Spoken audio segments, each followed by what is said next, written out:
അപ്പോൾ മാമനോട് ഞാൻ ചോദിച്ചു രഹസ്യമായിട്ട്, മാമ അതാരാന്ന് എന്നോട് രഹസ്യമായിട്ട് പറഞ്ഞ് തുരൻ സാറെന്ന് പറഞ്ഞു. ഓ അന്നേരമാണ് ഞാൻ സാറിനെ കാണുന്നത്. സാറിൻ്റെ സിനിമ കാണാനാണ് പോകുന്നത്. അതാണ് എൻ്റെ ഓർമ്മ. നമുക്ക് ആർക്കും മുന്തിരിത്തോപ്പുകൾ. പ്രിയപ്പെട്ട അരുണിനെ പോലെ നിരന്തരമായി എന്നെ ഇങ്ങനെ കാർന്ന് എൻ്റെ ചിത്രങ്ങളിലൂടെ ഇങ്ങനെ സഞ്ചരിക്കുന്ന അനവധി സുഹൃത്തുക്കളുടെ ആ ഒരു ഉൾപ്രേരണ, അങ്ങനെ ഇങ്ങനെ ചോദിക്കുമ്പോൾ അത്രയൊക്കെ അന്വേഷണ കുതിയെ പോലെ സഞ്ചരിക്കുന്നു എൻ്റെ ചിത്രത്തോടൊപ്പം. മുതിർന്ന മെച്യൂരിറ്റി ആയിട്ടൊരാളല്ല, ശരിക്കും ഒരു എന്നിലുള്ള കുട്ടിയാണ് എപ്പോഴും വരയ്ക്കുന്നതെന്നൊരു തോന്നലാണ് എൻ്റെ വരയുടെ ഒരു സ്വഭാവം പൊതുവെ. ഏവർക്കും നമസ്കാരം. ഞാൻ Arun Sudhakar. Frames and pixels മീഡിയയുടെ എപ്പിസോഡിലേക്ക് ഏവർക്കും സ്വാഗതം. ഇന്ന് നമ്മോടൊപ്പം ഉള്ളത് സ്വതന്ത്ര ചിത്രകാരനും അതുപോലെ ഗ്രാഫിക് നോവലുകളിലൂടെ പ്രസിദ്ധനായതുമായ നമ്മുടെ KP മുരളീധരൻ സാറാണ്. സാർ നമസ്കാരം. എടുത്തു പറയാനുള്ള മറ്റൊരു കാര്യം, ഇദ്ദേഹം ഏകദേശം ഒരു 20 വർഷത്തിൽ കൂടുതലായിട്ട് സ്വതന്ത്ര ചിത്രകലാരംഗത്ത് പ്രവർത്തിച്ചു വരികയും അതേപോലെ അനിമേഷൻ രംഗത്ത് കോൺസെപ്റ്റ് ഡിപ്പാർട്ട്മെൻറ്റിലും അതേപോലെ ലോകം അംഗീകരിച്ച അനിമേഷൻ സിനിമകളുടെ ഭാഗമാകുകയും ദേശീയ തലത്തിൽ ശ്രദ്ധിക്കപ്പെട്ട ഒരു അനിമേഷൻ ഫിലിമിൻ്റെ സംവിധായകനും കൂടെയാണ്. സാർ, പരിപാടിയിലേക്ക് സ്വാഗതം. സാറിൻ്റെ വീട്ടിൽ വന്നപ്പോൾ ഞാനൊരു ബുക്കിൽ കൈവച്ചപ്പോൾ എൻ്റെ കയ്യിൽ വന്ന ഒരു ബുക്കാണ് നമ്മുടെ എവരുടെയും പ്രിയപ്പെട്ട ശ്രീ P. പത്മരാജൻ സാറിൻ്റെ തകര എന്ന നോവലിനെ ആസ്പദമാക്കിയിട്ടുള്ള ഒരു ഗ്രാഫിക് നോവൽ. സാറ്, എനിക്ക് വളരെയധികം ആരാധനയുള്ളൊരു വ്യക്തിയാണ് P. പത്മരാജൻ. എല്ലാവർക്കും സാറിന്. അപ്പോൾ അങ്ങനെ ഒരു വ്യക്തിയുമായിട്ട് എപ്പോഴെങ്കിലും ജീവിതത്തിൽ നേരിട്ട് ഇൻട്രാക്ട് ചെയ്യാനായിട്ടുള്ളൊരു സാഹചര്യം ഉണ്ടായിട്ടുണ്ടോ സാറിന്? ഞാൻ സാറിനെ ഒരു തവണ കണ്ടിട്ടുണ്ട്.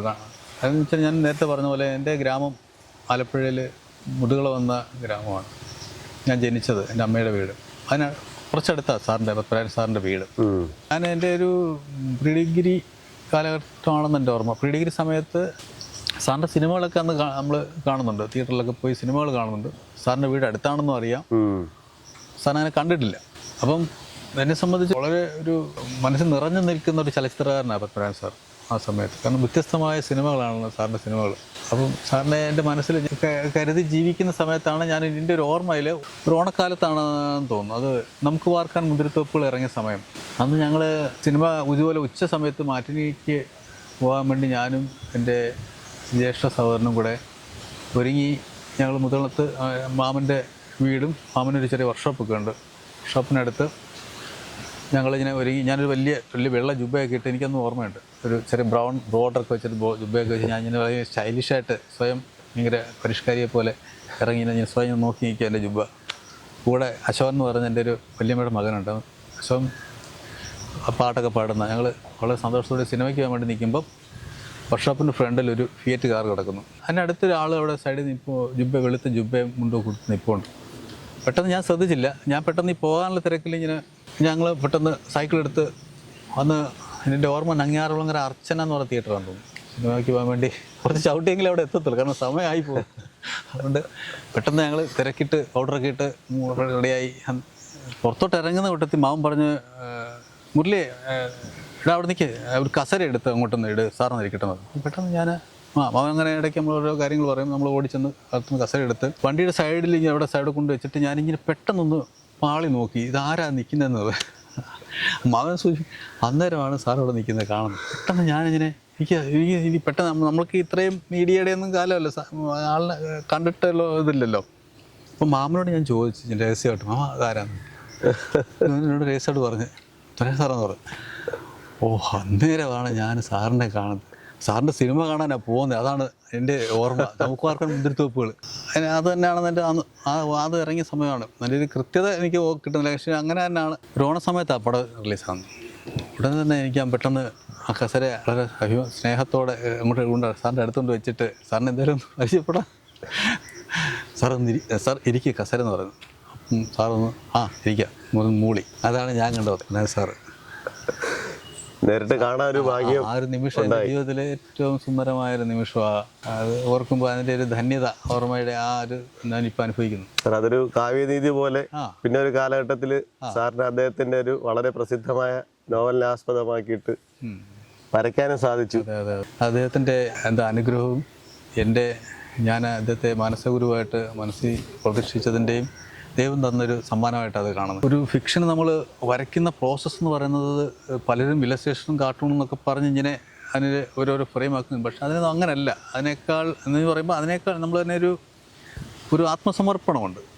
ഒരു കഥയുടെ പുറകിലുള്ള ചിത്രത്തിൻ്റെ യാത്ര, ചിത്രകാരൻ്റെ യാത്ര എന്ന് പറയുന്നത് ഭയങ്കര നമ്മൾ സമർപ്പിച്ചുകൊണ്ട് യാത്ര ചെയ്യണമെന്ന് ആഗ്രഹിക്കുന്ന ഒരാളാണ് ഞാൻ. ഇത്രത്തോളം വരുന്നു എനിക്കറിയത്തില്ല. അപ്പോൾ അങ്ങനെയൊക്കെ ഒരു ഫിക്ഷനെ ബേസ് ചെയ്തൊരു പുസ്തകം, കഥ പറയുന്ന ആ രീതി, ആ ശൈലി അന്ന് തന്നെ എനിക്ക് ഭയങ്കര ഒരു പ്രേരണയാണ്. ഒരു കഥയുടെ വഴിയിലൂടെ ചിത്രങ്ങൾ സഞ്ചരിക്കുക, മനസ്സ് സഞ്ചരിക്കുക എന്ന് പറയുമ്പോൾ. അപ്പോൾ അന്ന് അങ്ങനെ പല ക്ലാസിക്കുകളും കണ്ടിട്ടുള്ള സ്ഥിതിക്ക് അപ്പം ഞാൻ ആലോചിച്ചത് നമുക്ക് മലയാളത്തിൽ അങ്ങനെ ഒരു ഗ്രാഫിക്, ഒരു ഗൗരവപരമായ ഒരു കഥയെ പിന്തുടർന്നൊന്ന് വരച്ചാൽ കൊള്ളാമെന്ന് ആഗ്രഹിക്കുകയും എൻ്റെ ജീവിതത്തിൽ ഏറ്റവും വലിയ ഇൻസ്പിറേഷനും എന്നെ ഫൈനാൻസ് വിട്ട് പഠിപ്പിച്ചതും ഒക്കെ അച്ഛനാണ്. ആ കാലത്ത് എന്നെ എങ്ങനെ വിട്ടു, എങ്ങനെ ധൈര്യം ഉണ്ടായെന്ന് ഇന്നെനിക്ക് പിടി കിട്ടുന്നില്ല. കാരണം അത്രയും അദ്ദേഹം എനിക്ക് വേണ്ടി സപ്പോർട്ട് ചെയ്തുകൊണ്ടാണ് എനിക്ക് ഇവിടെ നിന്ന് ഇങ്ങനെ പറയാൻ പറ്റുന്നത്. അച്ഛനെ നിരന്തരം എപ്പോഴും ഓർക്കുന്നത്. ഞാൻ പറഞ്ഞല്ലോ, അച്ഛൻ്റെ ഒരു എന്നെ ഒരു കലാകാരൻ എന്ന നിലയിൽ വളർത്താൻ അദ്ദേഹത്തിൻ്റെ ജീവിതത്തിൻ്റെ പരിമിതിയിൽ നിന്ന് പോലും എന്നെ സഹായിച്ചു. അതുകൊണ്ടാണ് എനിക്ക് ഇപ്പം അരുണിനോടും ഒക്കെ കാര്യം പറഞ്ഞിരിക്കാൻ പറ്റുന്നത്. അതിനെ ഓർക്കുക. അപ്പോൾ അങ്ങനെ അച്ഛൻ്റെ കടന്നുപോക്കിന് ശേഷമാണ് ഞാൻ അവിടെ നാട്ടിലോട്ട് വരികയും ഇങ്ങനെ സ്വന്തമായിട്ട് കാര്യങ്ങൾ വരയ്ക്കുകയും നമ്മൾ ഗ്രാഫിക് നോവലിൻ്റെ ഒരു ഫോർമാറ്റിലേക്ക് വരികയും അങ്ങനെ ഗ്രാഫിക് നോവൽ വരയ്ക്കാൻ ആലോചിക്കുന്ന സമയത്താണ് സാറിൻ്റെ എന്തായാലും ഒരു കഥ എടുത്ത് വരയ്ക്കണം ആഗ്രഹിച്ചു. അങ്ങനെ ആഗ്രഹിച്ചതിൻ്റെ ഫലം അങ്ങനെ ഞാനൊരു 4 പേജ് വരച്ചിട്ട് ഞാൻ കമൽറാം സജീവ് മാതൃഭൂമിയുടെ എഡിറ്ററിന് അയച്ചു കൊടുത്തായിരുന്നു. ഇങ്ങനൊരു ആശയമുണ്ട്, അങ്ങനെയാണ് താങ്കളുടെ അഭിപ്രായം എന്ന് പറഞ്ഞപ്പോൾ അദ്ദേഹം ഭയങ്കര സന്തോഷത്തോടെ സ്വാഗതം ചെയ്ത് എന്നെ ഒരു സത്യം പറഞ്ഞാൽ ഒരു ഇല്ലസ്ട്രേറ്ററായിട്ടുള്ള ഒരു മീഡിയയിലേക്ക് ശരിക്കും ഗൗരവമായിട്ട് ഞാൻ വരുന്നത് മാതൃഭൂമിയുടെ എഡിറ്റർ കമൽറാമിൻ്റെ ഒരു ഭയങ്കര സപ്പോർട്ടിലൂടെ. ഈ ചിത്രം അദ്ദേഹത്തിന് ഭയങ്കര ഇഷ്ടപ്പെട്ടു. അദ്ദേഹം തന്നെ നേരിട്ട് പത്മനാഭ സാർ ഫാമിലിയായിട്ട് സംസാരിക്കുകയും അങ്ങനെ അനുവാദം ദൈവസഹായത്തിൽ എനിക്ക് കിട്ടുകയും അങ്ങനെ അത് വരയ്ക്കുകയും മലയാളത്തിലെ മാതൃഭൂമി പോലുള്ള ഒരു സ്പേസിൽ 6 പേജാണ് എൻ്റെ ഓർമ്മ. 6 പേജിൽ കണ്ടിന്യൂസ് 3 മാസത്തോളം തകര സീരിയലൈസ് ചെയ്ത് വന്നു. അത് ഞാനിപ്പോൾ കഴിഞ്ഞ ദിവസം ഒരു ഫംഗ്ഷന് എറണാകുളത്ത് പോയപ്പോഴും തകരയെക്കുറിച്ച് മെൻഷൻ ചെയ്ത് 1-2 പേര് പറഞ്ഞു. അപ്പോൾ അത് ദൈവം തന്ന ഒരു അനുഗ്രഹമായിട്ടും പത്മനാഭൻ സാറിൻ്റെ അനുഗ്രഹമായിട്ടും എൻ്റെ പിതാവിൻ്റെ ബ്ലെസ്സിങ് ആയിട്ടും മാതാവിൻ്റെ ബ്ലെസ്സിങ് ആയിട്ടും ഒക്കെ അതിനെ കാണുന്നത്, സൗഹൃദങ്ങളുടെ ബ്ലെസ്സിങ്ങുമായിട്ട്. സാർ, അതുപോലെ ഈ തകര എന്ന് പറയുന്ന ആ ഒരു കഥ ഒരു സിനിമയാക്കി മാറ്റുകയെല്ലാം ചെയ്തതാണ് അദ്ദേഹം, പത്മനാഭൻ സാർ. സാർ ഈ അതിൻ്റെ ഒരു വിഷ്വൽ ക്രിയേറ്റ് ചെയ്തതിന് ശേഷം അവരുടെ കുടുംബാംഗങ്ങളുടെ ഒരു പ്രതികരണം എങ്ങനെയായിരുന്നു? തകര നോവൽ സീരിയലൈസ് ചെയ്ത് വന്നപ്പോൾ സമയങ്ങളിൽ തന്നെ അനന്തപത്മനാഭനെ പപ്പൻ എന്നെ വിളിക്കുകയും ഞാൻ അങ്ങോട്ട് ചോദിക്കുകയൊക്കെ ചെയ്തിട്ടുണ്ട്. അപ്പം വളരെ സന്തോഷകരമായ രീതിയിൽ എൻ്റെ അഭിപ്രായങ്ങൾ രേഖപ്പെടുത്തുകയും അമ്മ അതുപോലെ തന്നെ കാര്യങ്ങളെല്ലാം നന്നായിട്ട് പറഞ്ഞു. സന്തോഷമായിട്ട് എനിക്കത് ഞാൻ വളരെ ആശങ്കയോടെ എന്ന് വെച്ചാൽ അത് എത്രത്തോളം ശരിയാകും എന്നുള്ള രീതിയിലൊക്കെ ചെയ്തൊരു കാര്യം, മാസ്റ്റേഴ്സ് ചെയ്തു വെച്ചൊരു വർക്കുമാണല്ലോ. അപ്പോൾ അതിനെ ഞാൻ എൻ്റേതായ ഒരു ഇൻ്റർപ്രിട്ടേഷൻ കൊടുക്കാനായിരുന്നു ഞാൻ ശ്രമിച്ചത്. അപ്പോൾ അതേ രീതിയിൽ അത് നന്നായിട്ടുണ്ടെന്ന് തന്നെ എനിക്ക് കിട്ടിയ അഭിപ്രായം എന്നോട് പറഞ്ഞത്. വളരെ സന്തോഷകരമായിരുന്നു ആ കാര്യം. അതൊരു വലിയൊരു അവാർഡ് തന്നെയാണ്. കാരണം പത്മനാഭൻ സാറിൻ്റെ തിരക്കഥയും രചനയും സംവിധാനം ഭരതൻ സാർ നമ്മളെയൊക്കെ ഭയങ്കര ഇൻസ്പയർ ചെയ്ത സിനിമയാണ്. അതുകൊണ്ടാണ് ഞാൻ അതിൻ്റെ വിഷ്വലും അത് നരേറ്റ് ചെയ്ത അതിൻ്റെ ഒരു കഥാ പശ്ചാത്തലവും ക്യാരക്ടേഴ്സും ബാല്യത്തിൽ ഭയങ്കര എന്താ പറയുക നമ്മളെ വല്ലാത്തൊരു ദൃശ്യ അനുഭൂതി എന്നൊരു സിനിമയാണ്. അതിൻ്റെ കണ്ടൻറ്റും എല്ലാം. അപ്പോൾ അതുകൊണ്ടാണ് ഞാൻ നമ്മുടെ ഒരു ആഗ്രഹമായിരുന്നു വേറൊരു ഫോർമാറ്റിൽ വർക്ക് ചെയ്യണം.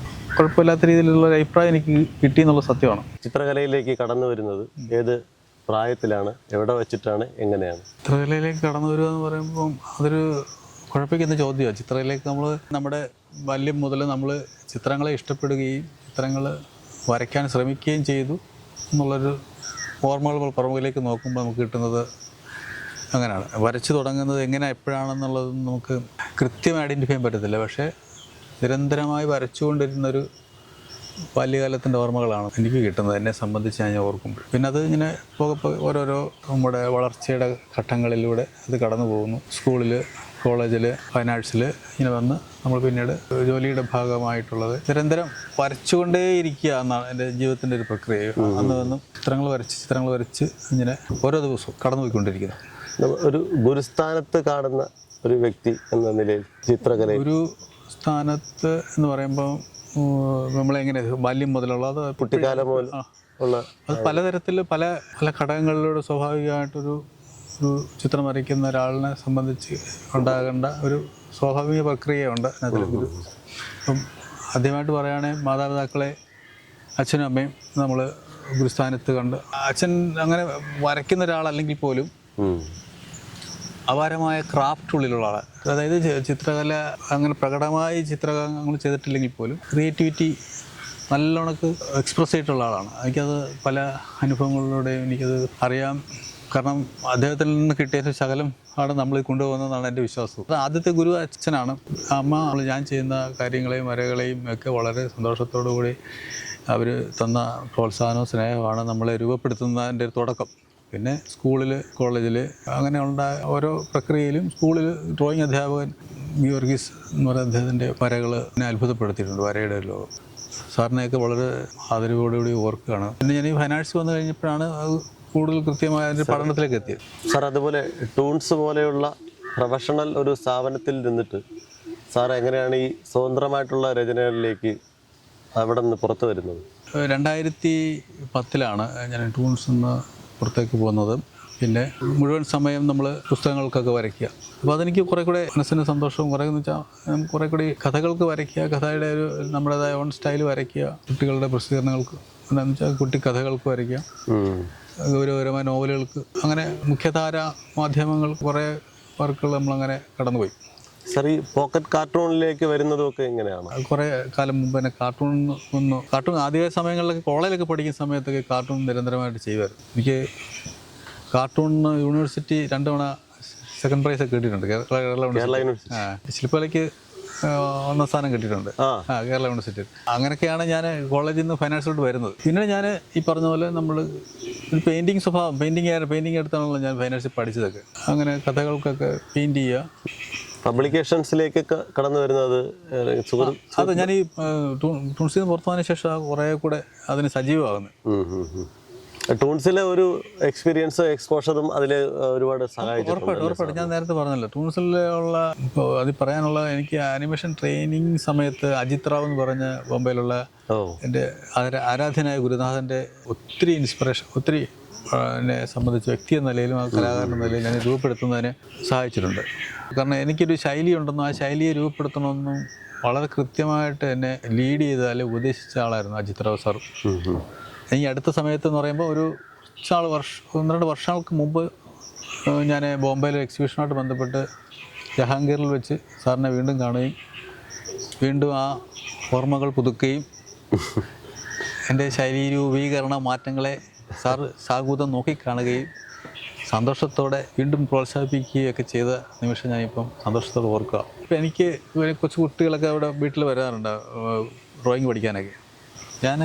ഞാൻ ആലോചിക്കുന്നത് വെച്ചാൽ എൻ്റെ ബാല്യത്തിലൊന്നും ഞാൻ അതുപോലെ ഒരിക്കലും വർക്ക് ചെയ്തിട്ടില്ല. ഇത്ര ഗംഭീരമായിട്ട് കുഞ്ഞുങ്ങൾ ലോകത്തെ നരേറ്റ് ചെയ്യുന്നതും അവർ എക്സ്പ്രസ് ചെയ്യുന്നതും. അപ്പോൾ അവർക്ക് വേണ്ട, അവർക്ക് വഴി തെളിച്ചു കൊടുത്താൽ മാത്രം മതി. അവർക്ക് അങ്ങനെ ഞാൻ ആലോചിച്ചിട്ടുണ്ട്. ഞാൻ അവരോട് ചോദിച്ചിട്ടുണ്ട്, നിങ്ങൾക്ക് കൂടുതൽ ഡ്രോയിങ് ക്ലാസ്സുകളുണ്ടോ? അവർക്ക് ഡ്രോയിങ് ക്ലാസ്സുകളൊന്നുമില്ല, പക്ഷെ അവർ വരയ്ക്കുന്നത് നിരന്തരമായിട്ട് ഗംഭീരമായിട്ട്. അവർക്ക് കുറച്ച് കാർട്ടൂണിൻ്റെയൊക്കെ ഇൻസ്പിറേഷൻ ഉണ്ട് കുഞ്ഞുങ്ങൾക്ക്. കാർട്ടൂണിൽ അങ്ങനെ സ്റ്റക്കായി പോകുമ്പോൾ അവരുടെ ഇൻബോൺ ടാലൻറ്റുകൾ, ഇൻബോൺ ക്രിയേറ്റിവിറ്റിയൊക്കെ അവർക്ക് നഷ്ടപ്പെടുന്നുണ്ട്. പക്ഷേ അതിഗംഭീരമായ ആർട്ടിസ്റ്റുകൾ നമ്മുടെ സ്കൂളുകളിലുണ്ട് എന്ന് ഞാൻ ഉറച്ചു വിശ്വസിക്കുന്നു. അവരെ ലീഡ് ചെയ്യാൻ വേണ്ട കൃത്യമായ മാർഗ്ഗങ്ങൾ ഈ നമ്മളുടെ എന്താ പറയുന്നത്, ആരാണിത് എന്നൊക്കെ നയിക്കേണ്ടവർ, അവരെ ശ്രദ്ധിക്കണം എന്നൊക്കെ എനിക്ക് പലപ്പോഴും തോന്നിയിട്ടുണ്ട്. കാരണം അവർ ഒരു ഘട്ടം കഴിയുമ്പോൾ നമ്മൾ വേറെ പഠനത്തിൻ്റെ പ്രക്രിയയിലേക്ക് കടന്നു പോകുമ്പോൾ അതിലുള്ള നമ്മളെ സന്തോഷിപ്പിക്കേണ്ടതിനും നമ്മളെ പ്രചോദിപ്പിക്കേണ്ടതും മഹത്തായ അല്ലെങ്കിൽ മാസ്റ്റേഴ്സ് ആകേണ്ട കലാകാരന്മാരെ നമ്മൾ ഇല്ലാതാക്കുന്നതിന് തുല്യം. അതുകൊണ്ട് അത് ഞാൻ പറഞ്ഞു വന്നത് എന്തായിരുന്നു, അപ്പം എന്നെ അത്രയും എൻ്റെ അധ്യാപകൻ എന്നെ സ്വാധീനിച്ചു, എന്നെ ലീഡ് ചെയ്തു എന്ന് പറയുന്നത് അതുകൊണ്ടാണ് ഞാൻ ഈ കാര്യം ഓർത്തു പറഞ്ഞത്. അങ്ങനെ പലരും നമ്മളെ രൂപപ്പെടുത്തി നമ്മളങ്ങനെ നമ്മളിതിലേക്ക് എത്തുന്നത്.